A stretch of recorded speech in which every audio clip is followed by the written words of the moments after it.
Good morning, students. Today I am going to tell you the general characters of bryophytes. As you all know, bryophyta means bryos means moss and phyton means plants. That is, it is a group of simplest and primitive plants, and these plants occupy a position intermediate between the green algae, or we may say green thallophytes, and the pteridophytes. This group is represented by about 960 genera and 24,000 species worldwide in distribution, occurring on the most parts of the earth wherever there is a sufficient moisture to plant life. The bryophytes regarded as terrestrial plants.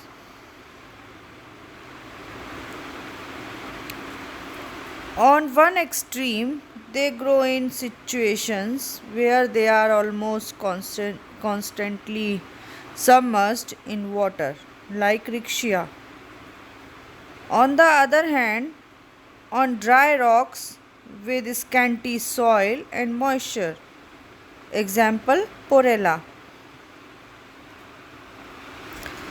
This group is therefore regarded as plant amphibians.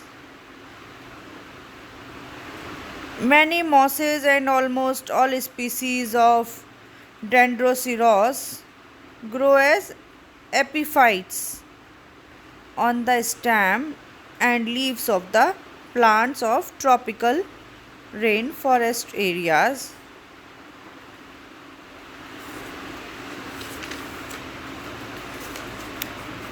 Some general characteristics of bryophytes are gametophytic and sporophytic phases are present in life cycle of bryophytes, and both these phases are morphologically distinct. It means there are heteromorphic conditions are present. The plant body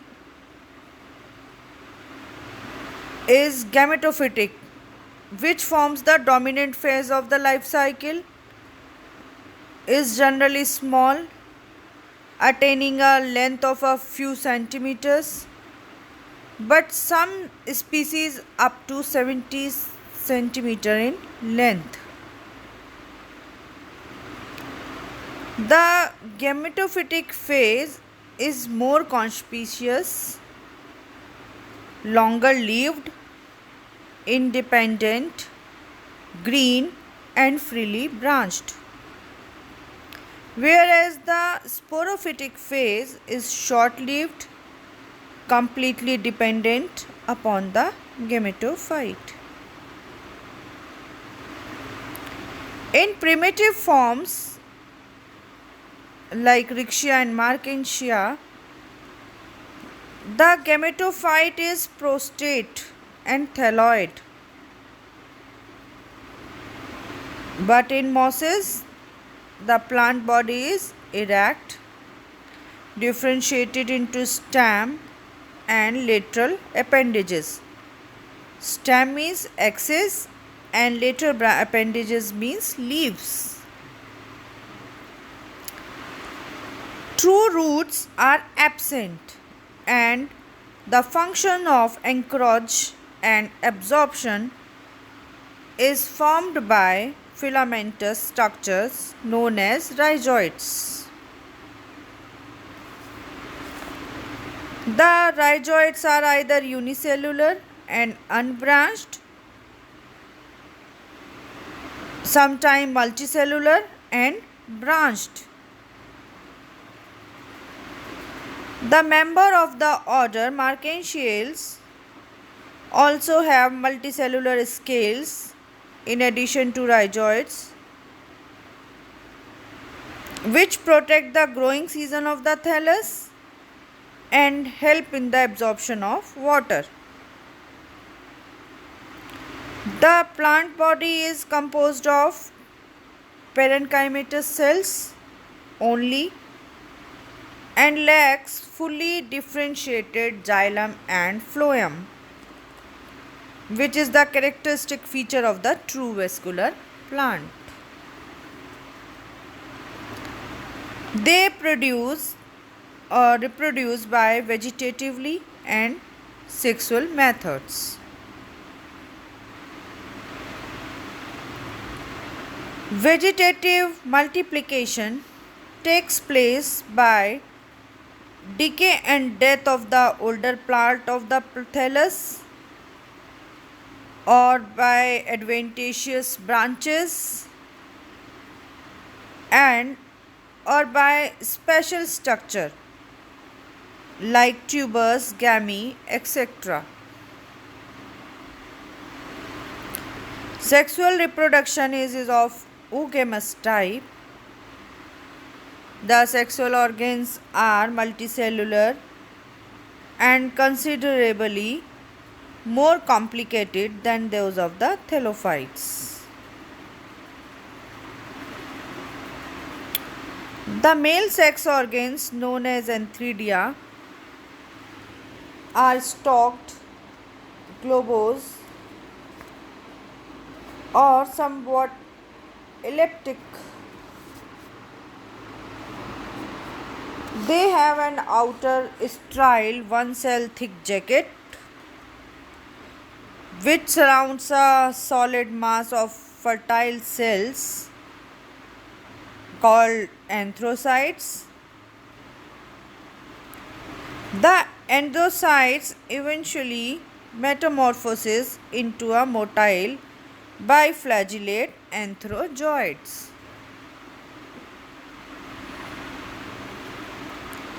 The female sex organs, known as archegonium, it is flask-shaped structure having basal swollen part venter and somewhat more slender elongate upper part that is called neck. The venter and neck are surrounded by a jacket of sterile cells. Water is necessary for fertilization.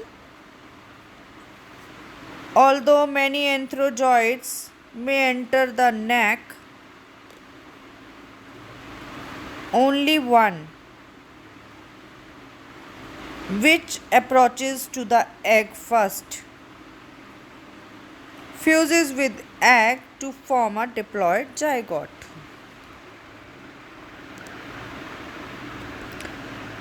The zygote does not have any resting period and it divides immediately after fertilization. The first division of zygote is always transverse and the outer cells give rise to the embryo.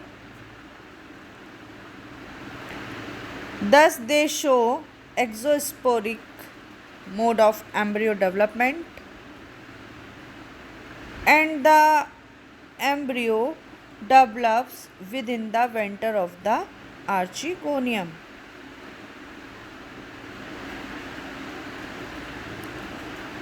The sporophyte, known as Sporogonium, developing from the embryo, is a simple structure without rhizoids, stem or leaves. It means the sporophyte is a structure without rhizoids, stem and leaves. It is completely dependent upon the gametophyte. The sporophyte is projecting structure differentiated into food, seta and capsule. In some members, however, the sporophyte is represented either only by capsule or by foot or by capsule, and represented by both foot and capsule also. The sporogenous cells present in the capsule form many haploid spores after reduction division. All spores are similar in shape and size. The spores are non-motile and they disseminate exclusively by wind.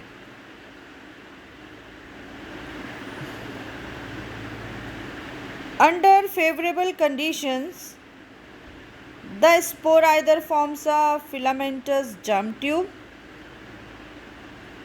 which divides to form a young gametophyte,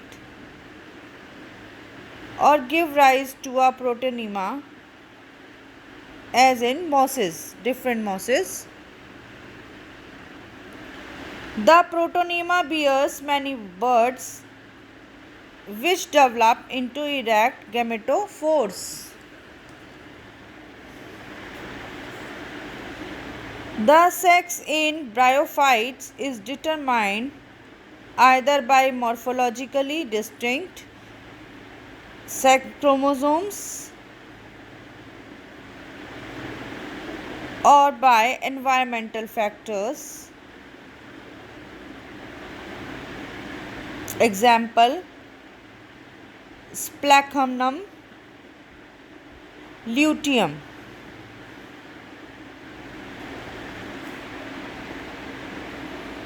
Thus, the life cycle of bryophyte is characteristic by the regular alternation of two phases, which phases morphologically distinct two phases. One of these is independent autotrophic haploid and bear gametes, hence called gametophyte.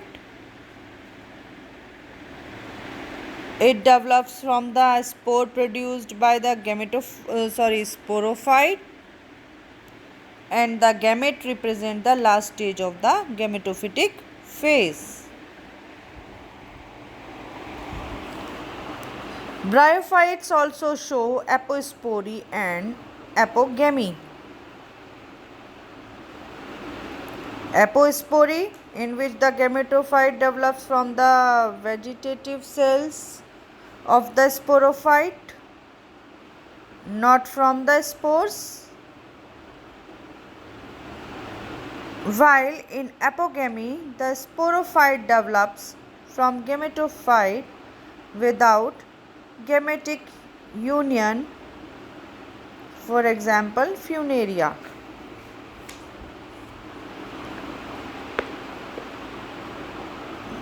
These are the some general characters of the bryophyte. Thank you.